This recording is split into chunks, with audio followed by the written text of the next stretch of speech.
Um termo de ajustamento de conduta celebrado pelo Ministério Público Federal garantiu o reconhecimento da terra ocupada por 19 famílias remanescentes de um quilombo no município de Belo Horizonte.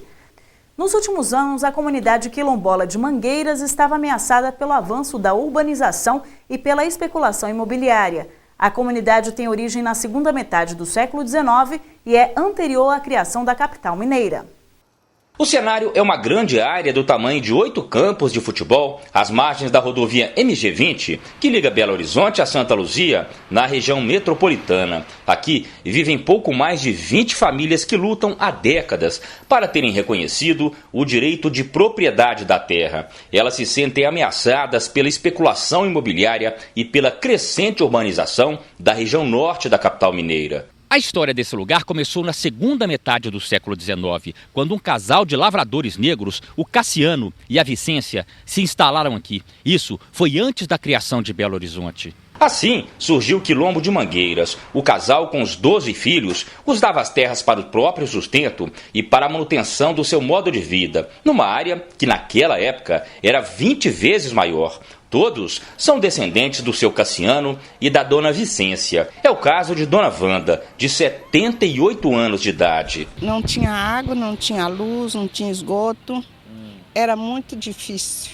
Com a perda das tradições, como cuidar da lavoura e plantar para a própria subsistência, muita gente abandonou o lugar. Hoje, restam 54 pessoas que vivem em condições precárias. A comunidade luta contra o tempo para preservar a grande área verde e ter o reconhecimento de propriedade de todo o terreno junto ao INCRA. Uma parte da área já foi invadida e, como se não bastasse, agora a ameaça é o projeto de construção no entorno de um grande conjunto habitacional pela Prefeitura de Belo Horizonte, em parceria com empresas privadas. Hoje o grande medo é a especulação imobiliária. A gente está se sentindo acuado.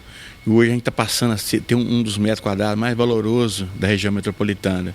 E tendo todas essas pressões de todos os lados, a gente não tem para onde correr e o jeito é ficar e conversar de igual para igual.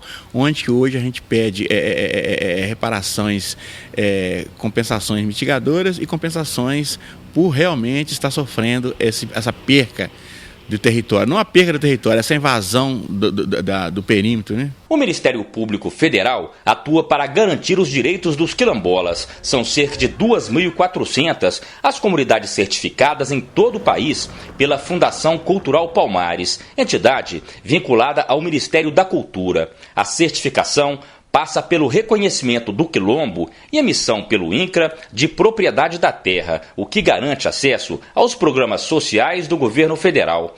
A maior parte, quase 1.500, fica na região Nordeste. Em Minas Gerais, são 211 comunidades certificadas. Não basta em si, não adianta você simplesmente reconhecer o território e não reconhecer as condições adequadas de moradia e de sobrevivência. Um termo de ajustamento de conduta foi assinado entre o MPF, o IPHAN, a Prefeitura e as empresas responsáveis pela construção do conjunto residencial. O acordo estabelece medidas compensadoras ao impacto que o empreendimento vai causar na comunidade. Entre essas medidas, a principal delas é a realização, inclusive, de um estudo para definir quais são as medidas, quais são esses impactos.